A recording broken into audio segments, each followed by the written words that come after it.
Hvad forstår man ved den nye internationale arbejdsdeling? Ved den nye internationale arbejdsdeling forstås der, at USA, Vesteuropa og Asien samarbejder omkring handlen med industrivarer, højteknologi og tjenesteydelser, hvorimod Østeuropa og NIC-landene sørger for produktion af de råvarer, som bliver udvundet af ulandene. Begrund hvorfor nogle varer primært forbliver i produktionen hos i-landene, mens andre rykker til ulandene. Grunden til, at man vælger at flytte produktionen fra nuværende i-lande til u-lande, er, at der i de nuværende u-lande er billigere arbejdskraft og som regel også nye ressourcer. De nuværende i-lande er i de fleste tilfælde lande, som Vesteuropa og USA har gjort til stormagter eller i-lande ved at vælge dem som handelspartnere, og derfor har de nu så meget kapital, at de nu selv er nødt til at outsource for at maksimere deres nærmere analyse af tabellen. USA var den vigtigste stormagt i verden for 50 år siden, og de har måske på grund af dårlig ledelse og masseinvolvering i krige mistet noget af deres magt til Kina, som nu er verdens største økonomi og også har den største del af verdens befolkning. Og derfor har de også den største indflydelse på global handel. Skydninger vil der kunne tænkes at ske i den globale handel de kommende år.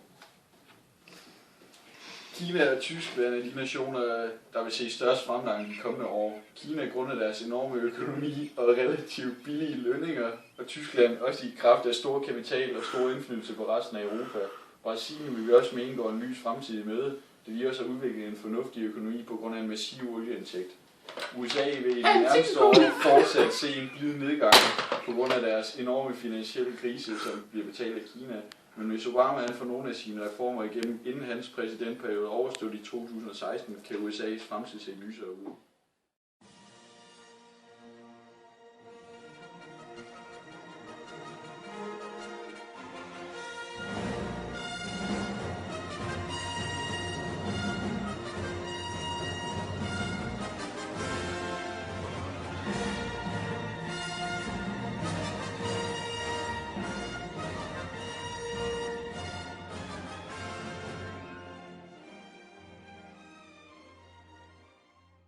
Gør nærmere rede for, hvorfor den globale handel blev så hårdt ramt af finanskrisen. Den globale handel blev hårdt ramt af finanskrisen, fordi mange produkter består af dele fra hele verden. For eksempel iPhone. Handlen blev hårdt ramt, fordi mange virksomheder lukkede og kunne derfor ikke længere udbygge de dele, der kunne høre til et bestemt produkt.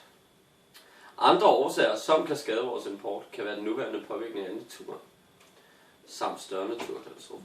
Hvis et land som USA, Kina samt større dele af Europa kan blive påvirket af større katastrofer, som kan lukke ned for deres eksport og vores import. Samlet set er 80% af vores varer import i Danmark. 3. Giv på basis af en analyse af de to tabeller en nærmere redegørelse for finanskrisens konsekvenser for den globale handel. Peg herunder på årsager til, at såvel varegrupper som lande rammes så forskelligt af krisen. Mathias? Finanskrisen rammer forskelligt fra land til land, afhængig af lands primære eksportgruppe. For eksempel blev USA hårdt ramt på deres bileksport, da mange valgte ikke at købe nye bil under finanskrisen.